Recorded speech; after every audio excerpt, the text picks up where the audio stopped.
नमस्कार। आज का हमारा टॉपिक है राज्य की उत्पत्ति में विकासवादी सिद्धांत की अवधारणा। जो लेखक राज्य की उत्पत्ति में विकास को अत्यधिक महत्व देते हैं, उन्होंने विभिन्न पहलुओं के माध्यम से ये समझाने की चेष्टा की कि राज्य का विकास हुआ है, न कि निर्माण। सामाजिक समझौता सिद्धांत कहता है राज्य का निर्माण हुआ है। कोई इसे देवीय संस्था मानता है, कोई समझौते का परिणाम मानता है, कोई इसे बनावटी संस्था मानता है। अलग अलग लेखकों के अलग अलग विचार हैं। लेकिन सामाजिक समझौता सिद्धांत के बाद जब हम विकासवादी सिद्धांत को पढ़ते हैं तो कुछ पहलू ऐसे हैं जो हमें इस बात का संकेत देते हैं कि धीरे धीरे जैसे जैसे व्यक्ति का परिवार में, समाज में धीरे धीरे विकास हुआ, वैसे वैसे राज्य हमारे सामने आया। जैसे सबसे पहला पॉइंट है सामाजिक गतिविधियाँ या सामाजिक परिस्थितियाँ। अरस्तु की कोटेशन है कि मानव एक सामाजिक प्राणी है, उसकी अनंत आवश्यकताएं हैं। अनंत आवश्यकताओं की पूर्ति के लिए वह घर, परिवार, समाज व राज्य में रहता है। यदि कोई व्यक्ति ये कहे कि मुझे इन सब की आवश्यकता नहीं, तो वो देवता या पशु हो सकता है।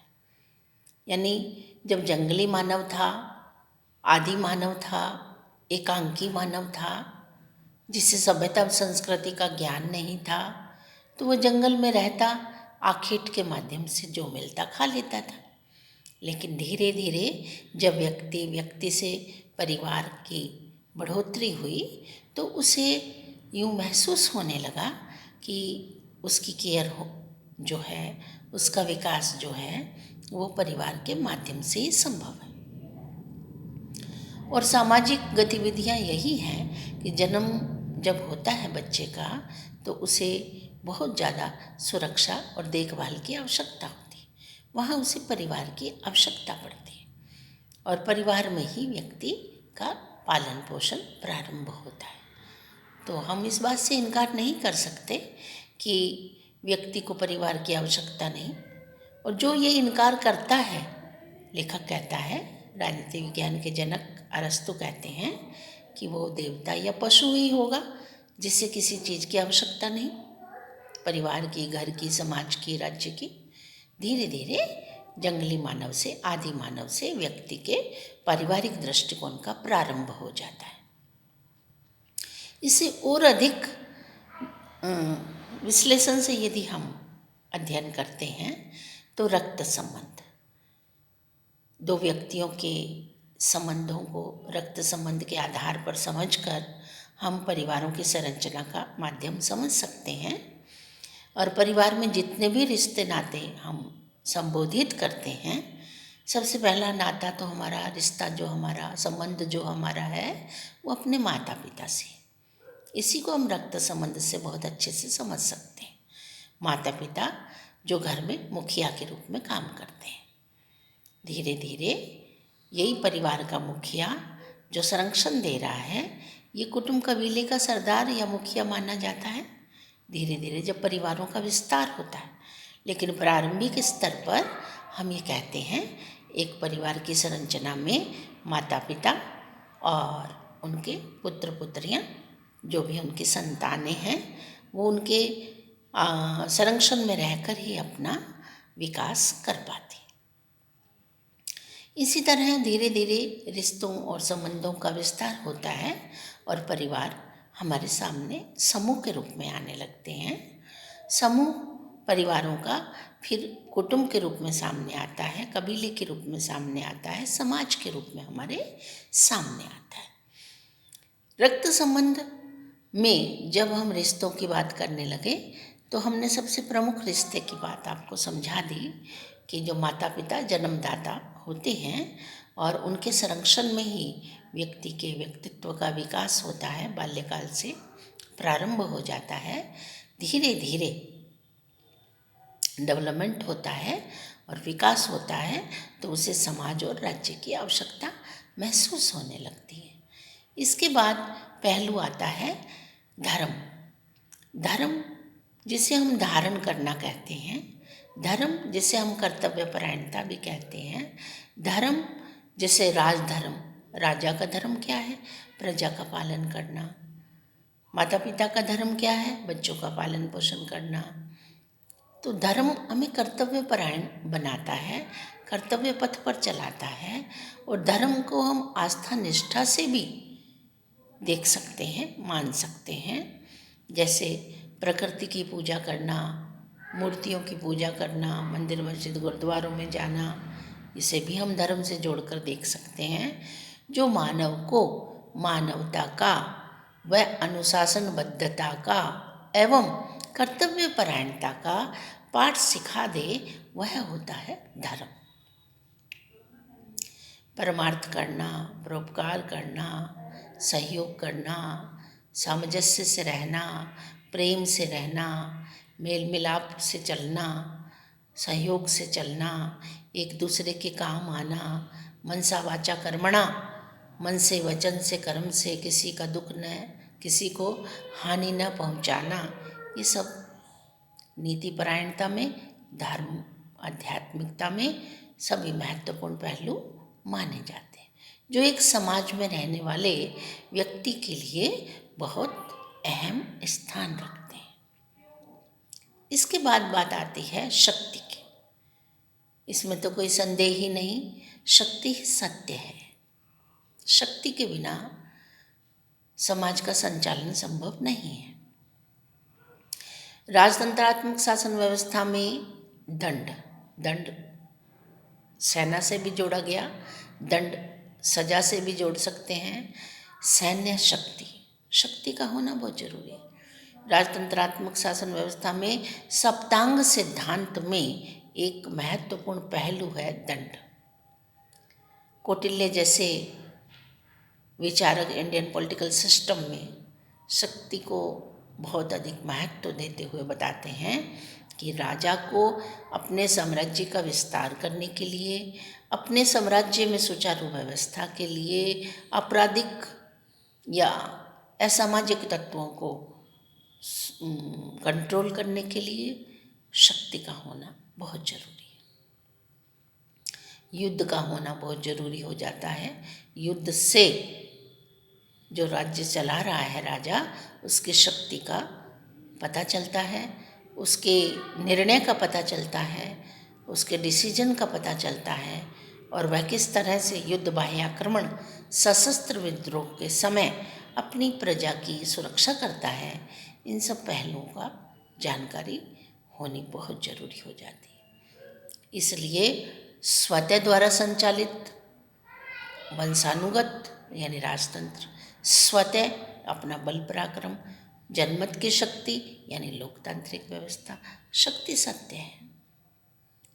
और समाज में प्राचीन काल में प्रारंभिक अवस्थाओं में धीरे धीरे जब व्यक्ति समूह में रहने लगा, उत्पादन करने लगा, कृषि खेती बाड़ी करने लगा, उत्पादन का काम करने लगा, तो उसे ये महसूस हुआ कि जो कार्य उसने किया है उसका हक उसे ही मिलना चाहिए। और समाज में सदैव शक्तिशालियों का हित होता है, वर्ग विशेष का हित हुआ है। यानी जो शक्ति संपन्न लोग हैं वो अपने वर्ग विशेष के लिए ही काम करते हैं। तो धीरे धीरे राज्य व्यवस्था की भी आवश्यकता इसी तरह से महसूस की जाने लगी कि अधिकारों को सुरक्षा मिले, दायित्वों का बोध हो, कर्तव्य की परायणता हो, सामंजस्य हो, समान संरक्षण मिले, कानून की व्यवस्था हो। तो धीरे धीरे इन चीज़ों की आवश्यकता पड़ने लगी। फिर हमारे सामने पहलू आता है आर्थिक गतिविधियाँ। अर्थ धर्म काम मोक्ष 4 पुरुषार्थ हैं। बिना अर्थ के, बिना धन के, बिना संपत्ति के किसी भी तरह की कोई आवश्यकता पूरी नहीं की जा सकती।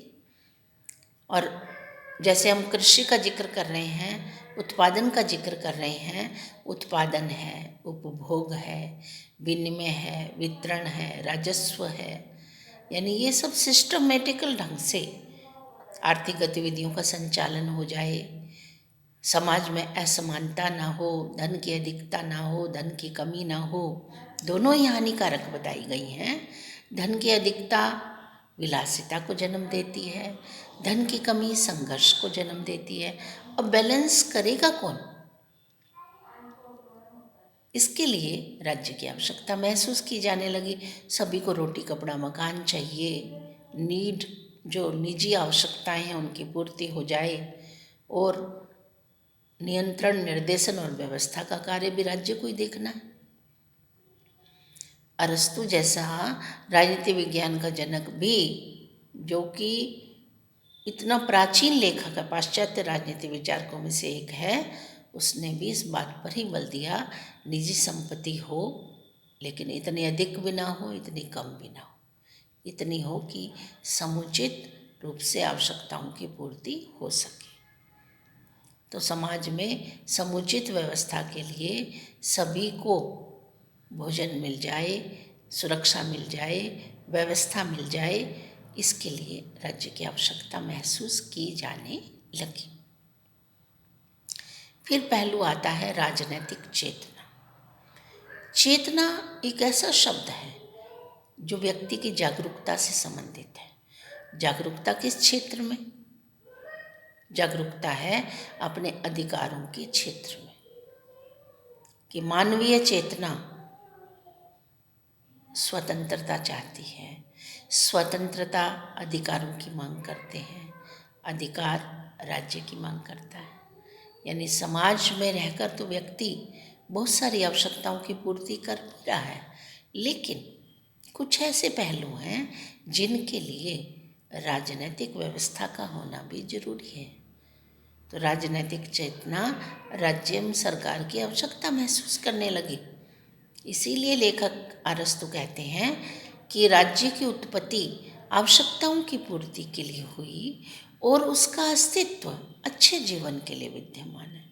अच्छे जीवन से तात्पर्य क्या है? मानव जीवन को सुंदर बनाना, सुखमय बनाना, आनंदमय बनाना, ये राज्य का दायित्व है। जन्म से लेकर मृत्यु तक साथ देता है लोक कल्याणकारी राज्य। तो राज्य की आवश्यकता अपने आप महसूस की जाने लगी और धीरे धीरे विकासवादी सिद्धांत के आधार पर हमने ये समझा कि पहले समस्याएं कम थी, जनसंख्या भी कम थी, जागरूकता भी कम थी।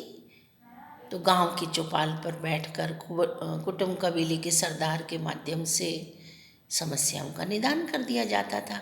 लेकिन धीरे धीरे जैसे जैसे समय बदला, परिस्थितियां बदली और नागरिकों की आवश्यकताओं में बदलाव आया, भौतिकवादी दृष्टिकोण सामने आया, तो राज्य एक महत्वपूर्ण संस्था के रूप में उभर कर हमारे सामने आता है। तो हमने आज पढ़ा कि सामाजिक परिस्थितियां, रक्त संबंध, धर्म, शक्ति, आर्थिक गतिविधियां, राजनैतिक चेतना, ये पहलू ऐसे हैं जो राज्य को विकास के माध्यम से उत्पत्ति या राज्य की अवधारणा को हमें समझाने में सक्षम सिद्ध होते हैं। नमस्कार।